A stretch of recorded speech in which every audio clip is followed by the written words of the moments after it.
The resumption of the debate will be made in order of the day for the next sitting. The clerk. Private member's business, notice number 3, COVID-19 and the economy. Motion to be moved by the member for Dunkley. And I give the call to the member for Dunkley. Thank you, Deputy Speaker. I move the motion relating to COVID-19 and the economy in the terms in which it appears on the notice paper. And the member has the call.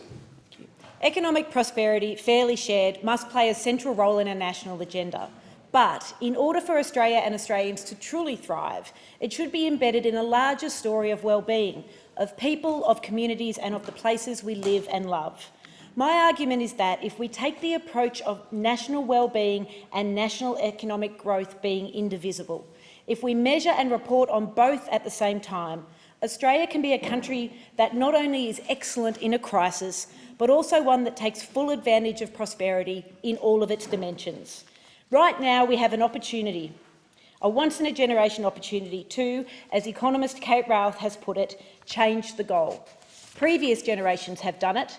Between 1901 and the First World War, Australia built a thriving democracy based on the living wage, supplemented by an age pension, an interventionist state and a near-universal franchise that included women, but sadly not First Nations people.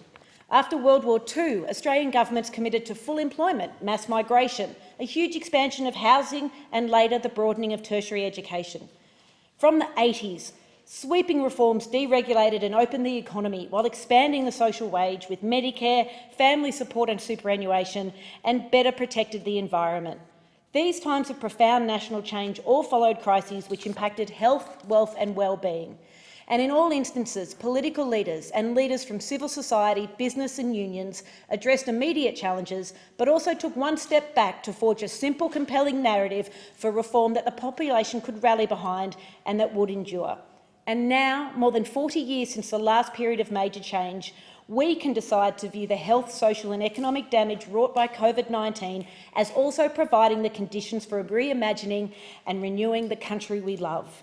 Before the events of summer 2019, 2020 and now, sadly, 2021, we were all aware that Australia is a country of people who care not just about their physical and mental health, but also that of their families and friends, who cherish connection to community, who are concerned about the health of the natural environment and the planet their children will inherit, and who want to live in a society that is broadly equal and fair.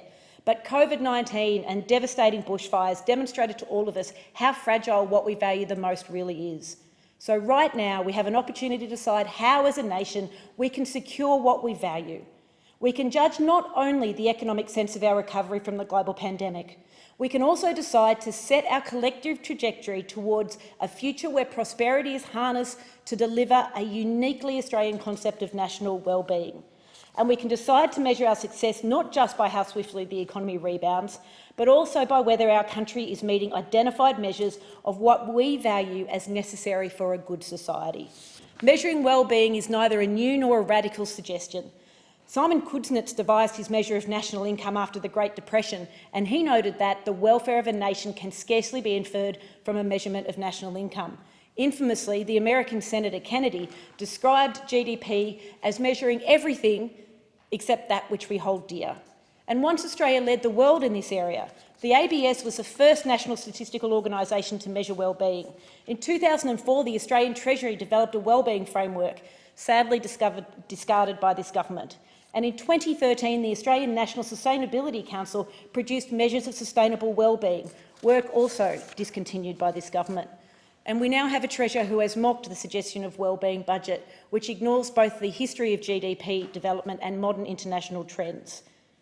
Various international jurisdictions have considered what a national account of wellbeing might look like. For example, France's Stiglitz-Fitoussi Commission, the OECD high-level expert group on the measurement of economic performance and social progress, the UN Sustainable Development Goals, the New Zealand wellbeing budget, work undertaken in Scotland, Iceland and here in the ACT. We should be developing an Australian approach.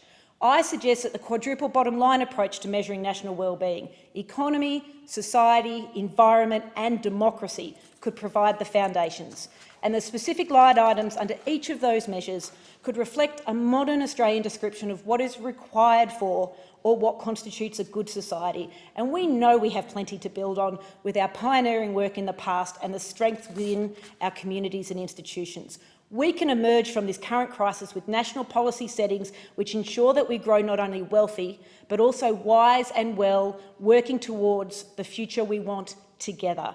It won't happen without a government committed to introducing a framework within which to do it, and I commend a wellbeing budget as a central part of such a framework.